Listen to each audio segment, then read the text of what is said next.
Oke, selamat pagi semua. Sini masih pagi soalnya. Kalau mau tahu, saya lagi tinggal di Australia. Pack up dong, come on, go go. So, buat yang mau nanya, saya tinggal di mana? Saya tinggal di Australia. Yang menganggap saya tidak mengerti dengan musik, maaf, saya memang tidak mengerti musik. Nama saya Jason Huta Galung. Ah, Anda di sini yang belum pernah melihat video saya, mungkin akan mengatakan, oh si botak, tua, jelek, begini, begitu, begitu. No problem. Ah, Tradisi memang berbeda. Saya menghabiskan hidup saya sudah 50 tahun umur saya hari ini. Saya menghabiskan hidup saya itu tinggal di luar negeri, yaitu di Australia. Dengan kalau di Indonesia, tradisinya saya mengerti juga. Tapi saya lebih banyak tinggal di Australia daripada di Indonesia. Dulu saya waktu di Indonesia masih muda-muda itu saya punya rambut panjang gondrong, ya. Terus, tapi ini sama menceritakan dari cara melihat sebuah uh, culture, sebuah bangsa, sebuah identitas, ya. Nah, begini nih, uh, kebanyakan kamu-kamu orang di Indonesia yang lagi mengejek orang itu biasanya fisikal yang diambil. Bilang, weh botak, botak itu, weh botak, gundul katanya. Saya tidak mengerti apa artinya itu ejekan itu, ya, buat pertama itu, ya, buat kamu-kamu yang suka ngejek ngomong saya tentang kebotakan kepala saya. Karena saya tinggal di sini nih, di luar negeri ini nih. Uh, di sini punya botak seperti ini malah kebanggaan di sini, ya. Dan kamu ingat kebanggaan di sini. Uh,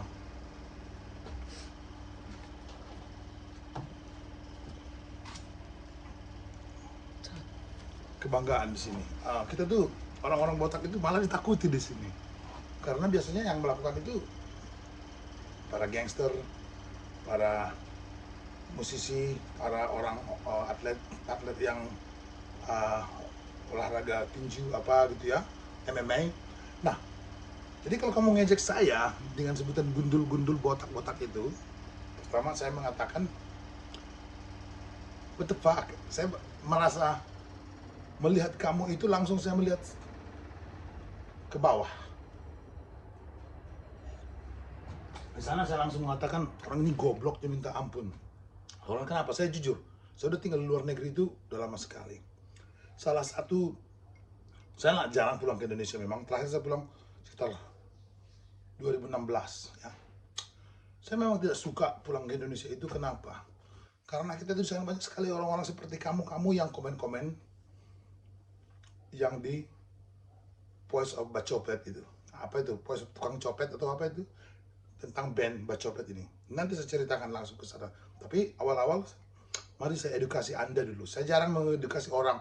Tapi semenjak Anda sudah bilang bahwa saya itu aki-aki, Pak Tua, orang-orang tua. Nah, nih silahkan nih orang tua ini berbicara ke kamu. Mau dengar silahkan, kalau nggak suka langsung aja fuck off. Ya, saya nggak peduli dengan fame yang kamu sangka itu. Dari komen-komen yang ada di sana itu lucu-lucu semuanya. Kamu semua tidak mengenal saya. Saya tahu itu. Banyak di antara kamu itu yang tidak mengenal saya. Komen-komen yang kamu lakukan di video itu semuanya kebanyakan orang yang tidak saya kenal. Dan komen-komen itu, yang para komen itu, saya tahu tidak seorang pun dari mereka yang bergelimang di dunia musik. Seandainya kamu tahu, seandainya kamu bergelimang di dunia musik, seandainya kamu itu orang band, seandainya kamu manajer siapa, kamu pasti tahu saya. Jadi kamu yang tidak tahu saya, berarti kamu goblok. Serius. Serius. Saya tidak berbicara mengada-ada. Banyak sini bilang, oh seolah-olah saya tidak tahu siapa. Saya ini di belakang musik Indonesia itu 100%. Kemarin saya menghujat band favorit saya, Max Cavalera, karena apa? Karena saya cinta Indonesia. Karena saya bangga dengan band-band Indonesia. Jangan salah kamu, jangan kamu anggap saya itu melakukan sesuatu asal keinginan saya. Ya, bentar.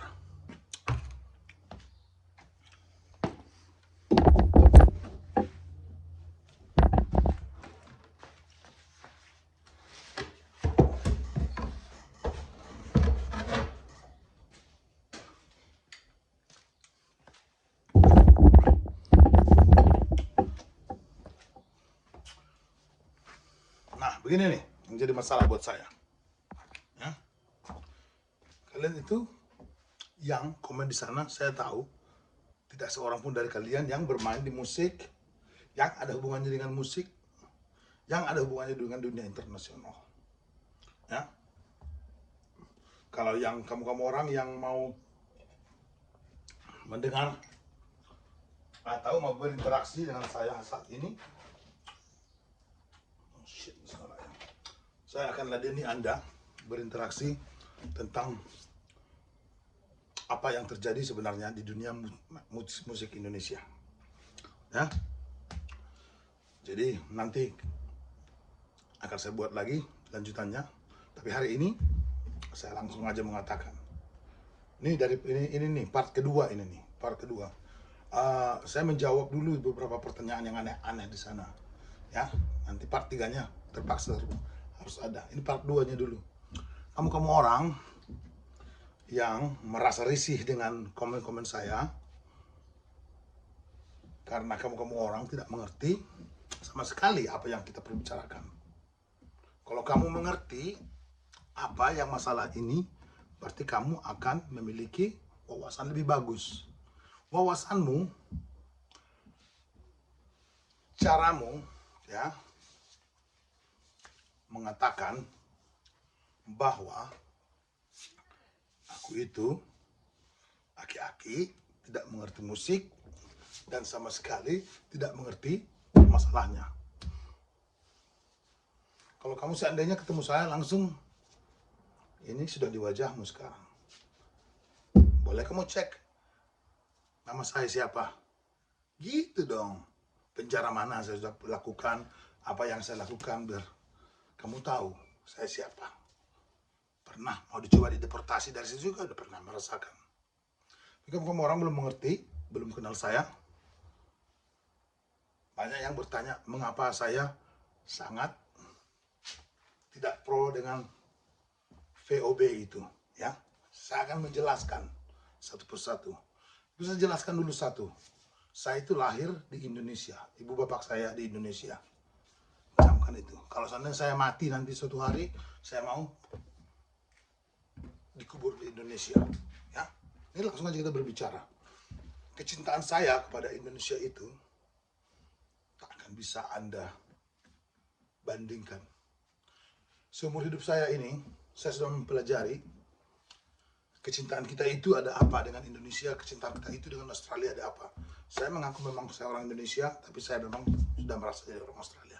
Karena memang saya tinggal di sini lebih lama.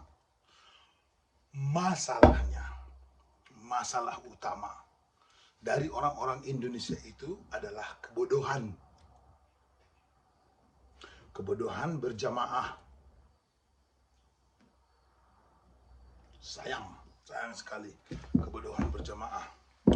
Kalian semua tahu saya cinta dengan musik. Kalau tidak karena masalah musik, kita tidak akan berada di sini hari ini. Tapi apa yang saya ceritakan sekarang ke kamu semua adalah kenyataan dan sebuah kenyataan pahit. Kita mulai dulu. Saya memperkenalkan diri saya, Jason Hutagalung. Saya tinggal di sini memang ya. Nah, ini dulu. Hubungan saya dengan musik apa itu? Makanya saya terangkan. Hey, can I have the ladder, please? Can I borrow the ladder quickly? Ya. Nah, hubungan saya apa dengan musik? Dengan Indonesia. Ya. Jadi, kecintaan saya terhadap Indonesia itu jauh di atas yang kamu bayangkan, ya. Saya itu apapun itu demi Indonesia. Kamu tahu, nama perusahaan saya itu Genophobic Entertainment. What? Snap. What's that, Sarah? What's that, Solar? It's a camera. Oh, sorry. Thank you. All good? Oh.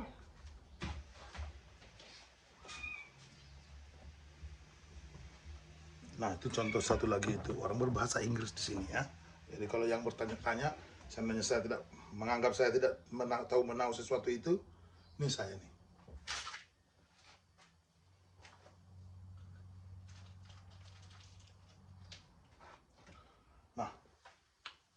Ini nih permasalahannya yang kita hadapi sekarang.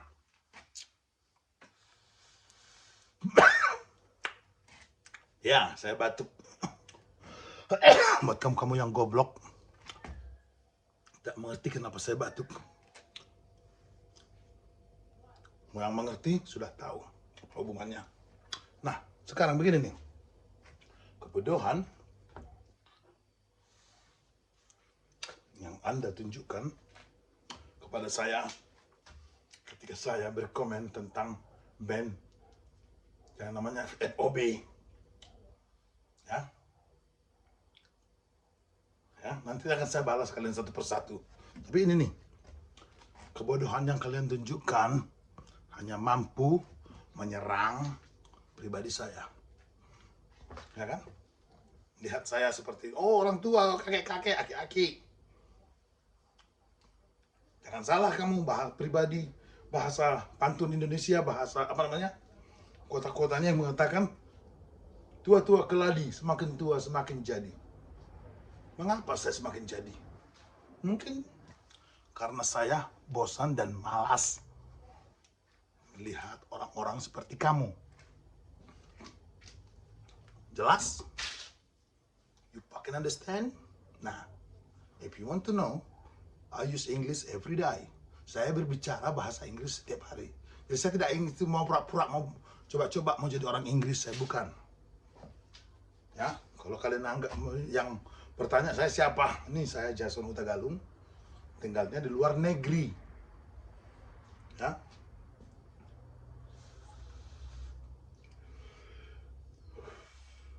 Kamu kebiasaannya melihat dan menonton orang-orang YouTuber seperti si siapa namanya? Apa namanya? Ya yang tai-tai lah yang biasanya kalian lihat, ya kan? Betul kan? Makanya saya tahu itu dari komen-komen di atas yang kalian ada di situ. Saya tahu tak seorang pun dari Anda itu yang mengenal saya. Karena Anda itu ya memang tidak tahu apa-apa. Anda taunya itu dibodohi, pembodohan. Saya sudah mengalami zaman reformasi, sudah saya lihat reformasi di Indonesia.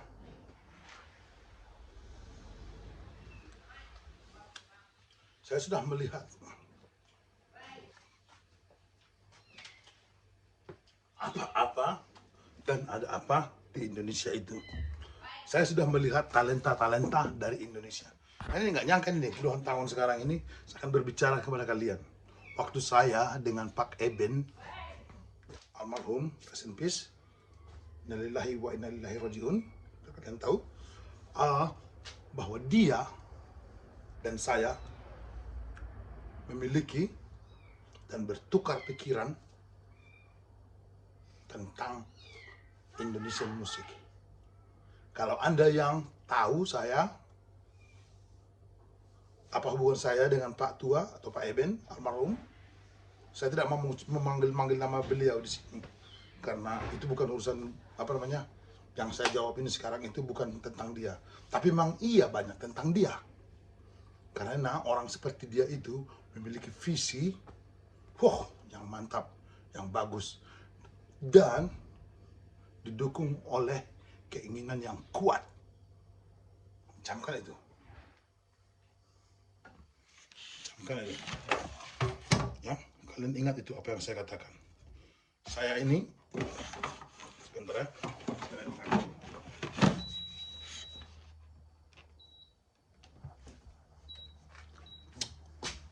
Camkan apa yang saya katakan. Begini nih, masalahnya nih. Apa yang saya katakan sekarang ini buat Anda banyak yang lucu-lucu itu. Orang seperti dia, Pak Tua, ya, I miss him so much ya. Walaupun sebelum beliau meninggal kita jarang berbicara itu, tapi that's not your business, it's my business with the man, ya. Emosional kami berarti kuat, hubungan emosional kami kuat. Kalau Anda sampai bisa saling berkelahi, saling ribut dengan seseorang, berarti Anda memiliki emosional yang kuat. So, I love the man, ya. Nah, sini nih masalahnya nih. Sekarang yang saya katakan, ide-ide untuk terbang ke luar negeri tur di luar negeri itu murni dari ide saya, biar kalian tahu.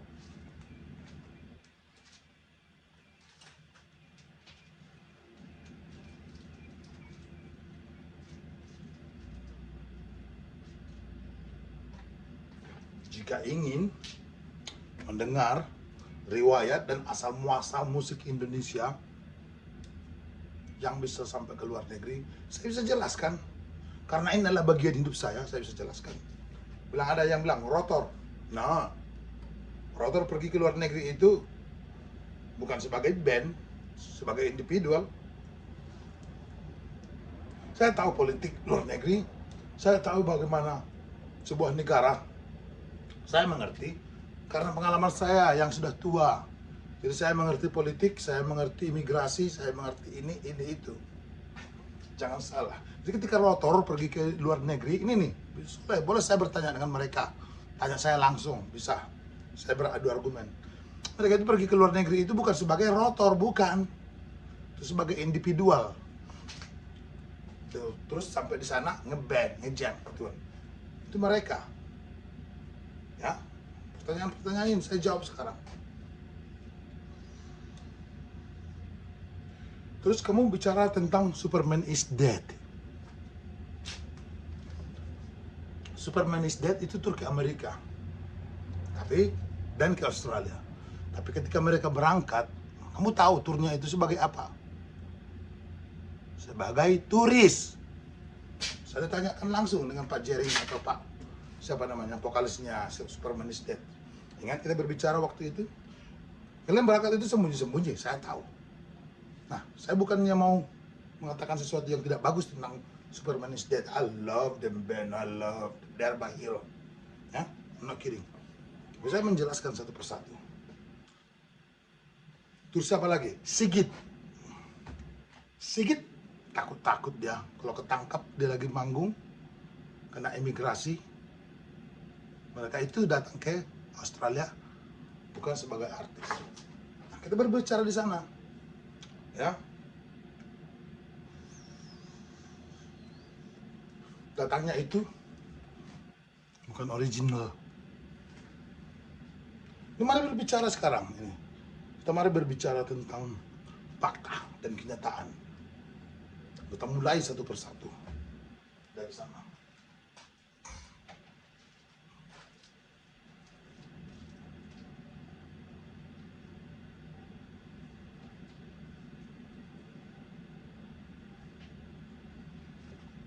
Saya lahir tahun 73. Jadi saya itu besar di zaman yang sangat aneh di Indonesia. Zaman televisi baru ada, kita jalan 1 kilometer untuk menonton televisi dari kampung biar menonton di rumah orang kaya di kota itu. Terbisa itu hitam putih TV-nya dibuat di atas jendela lantai 2 rumah orang. Warung sebenarnya. Nah, begini nih masalahnya nih.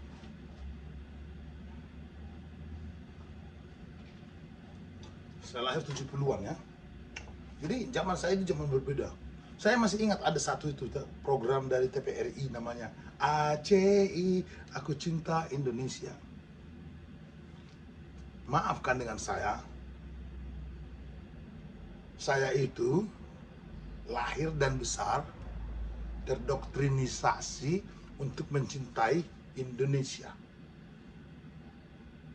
Ingat itu ada itu namanya PSBB di zaman kita kan, yang kalau lahir satu itu dengan saya itu ada yang namanya apa namanya itu untuk Pancasila itu, pendidikan pengamalan Pancasila itu kita di training itu sebagai pemuda, kita masuk course untuk mempelajari kecintaan kita terhadap Indonesia. Anggaplah itu doktrinisasi, oke, no problem by me. Saya sebagai seorang bangsa mengalami, mengerti. Saya penjara Pondok Bambu di Indonesia, saya sudah pernah 6 bulan di sana.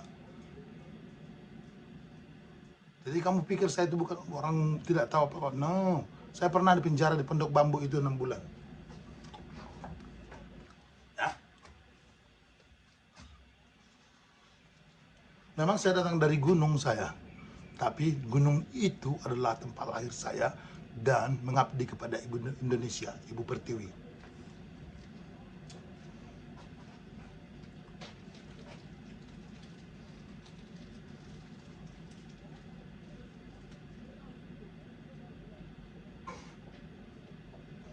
Jadi di zaman saya, kecintaan terhadap bangsa kita itu sangat penting.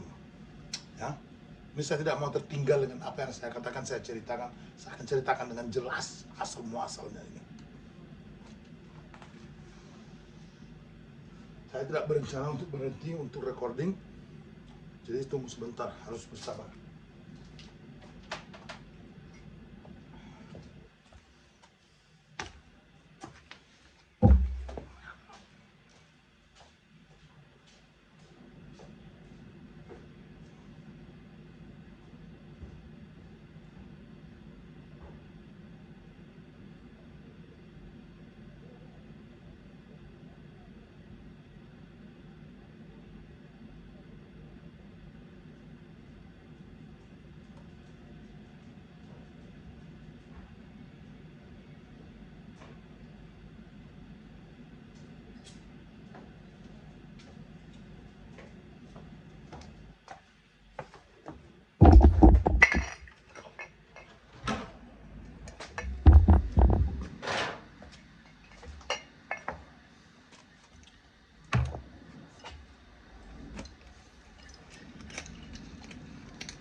Mari berdiri.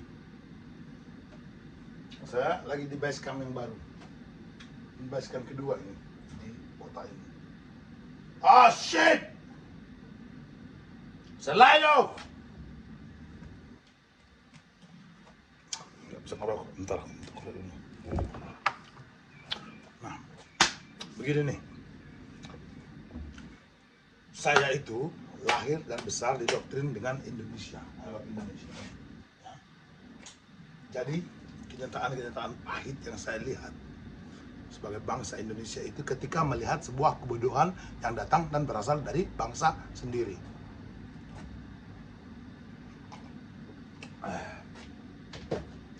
Ini part kedua ini, jadi tak akan saya ceritakan semuanya. Saya uploading dulu. Part ketiganya silahkan ditunggu. Kalau nggak mau, kalau mau bakalan seru ceritanya.